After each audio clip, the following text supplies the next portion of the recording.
হারেসের দোস্ত বললেন যে দোস্ত তোমাকে টাকা দেব, কিন্তু তুমি কাজটা করবা কি? এবার দোস্ত বললেন আমি এমন একটা কাজ করব দোস্ত, আমি তো কাজকর্ম জানি না, তবে একটা কাজ করব দোস্ত, তুমি জিজ্ঞাসা করো না, আমি একটা কাজ করব। এরপরে হারেস চিন্তা করলো টাকা তো দোস্ত ধার দেবে, কাজটা করব কি? এখন হারেস সে টাকা ধার নিয়ে বলল কোনো কাজ জানি না, আমাকে রাতের বেলায় করতে হবে চুরি, আর দিনের বেলায় ঘুরতে হবে। এবার হারেস সুন্দর মতো টাকা পয়সা দিয়া কিছু অস্ত্র কিনল, পরের ঘরে শিং মারবে। এখন হারেস মনে মনে ভাবে আহারে, আমি তো নামাজ কালাম পড়ি না, আর আমার তো তওবাও করা লাগবে না, কিন্তু চুরি তো কার বাড়ি করব? চুরি করলে তো মানুষ ধরা পড়লে মারধর করে, তাই মানুষ তো আর হাত পাও রাখবে না। নরম আছে কে? মানুষ নরম যে জায়গায় পায় লগি সেই জায়গায় কোপে, শক্ত জায়গায় লগি কোপতে পারে না। এখন এই হারেস সে চিন্তা করে সবচেয়ে নরম মানুষ ইমাম সাহেব, তার জমি জমা আছে, টাকা পয়সা আছে, ওর বাড়ি যদি চুরি করি আর ধরাও যদি পড়ি, হুজুর মানুষ, ও মারবে না। এরপরে হারেস চলে গেল ইমাম সাহেবের বাড়ি। ইমাম সাহেবের বাড়ি গিয়া দেখতে পেলেন ইমাম সাহেব সজাগ। হারেস দুঃখ করে বলে কাল সকালে খাবো কি? দোস্তের বাড়ি আসছি বেড়াইতে, পকেটে নাই টাকা, কেমনে বন্ধুদের সাথে চলবো, আসলাম চুরি করতে। ইমাম সাহেব সজাগ, ইমাম সাহেবের স্ত্রীও সজাগ।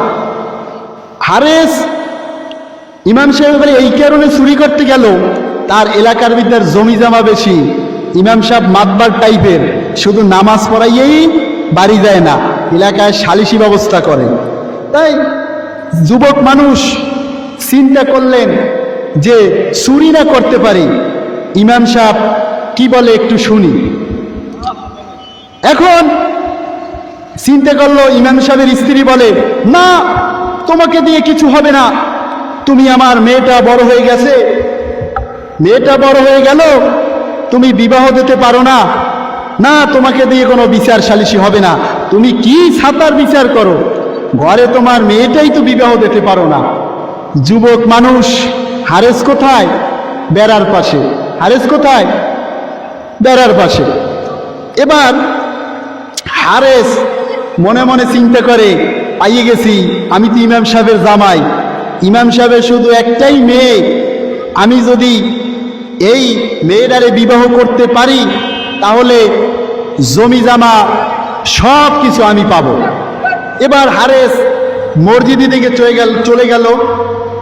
চলে যাওয়ার পরে এবার হারেস মসজিদের ভিতরে, ইমাম সাহেব যখন ফজরের সময়, একটু বলবো, ইমাম সাহেব যখন মসজিদে গেল, যাই রেখে চোর মসজিদের দরজায়।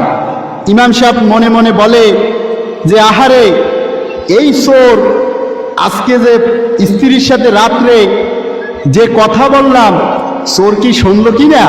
আরে না, ও তো কি শুনবে, ও তো রাস্তায় ঝগড়া করে, না ও শুনবে না। কোন বিপদে পড়ে জানো মসজিদের দুয়ারে আসছে। এরপরে হারেস বললেন ইমাম সাহেব, মসজিদের দরজা কি খুলবেন না? এবার হারেস বললেন ও হুজুর, আমি ফজরের নামাজ পড়ব। এভাবে ফজর চলে যায়, জোহর চলে যায়, এই কোরআন আপনাকে আমাকে শুনতে হবে। হারেস নামাজ পড়ে আর কোরআনের আয়াতগুলা শোনে।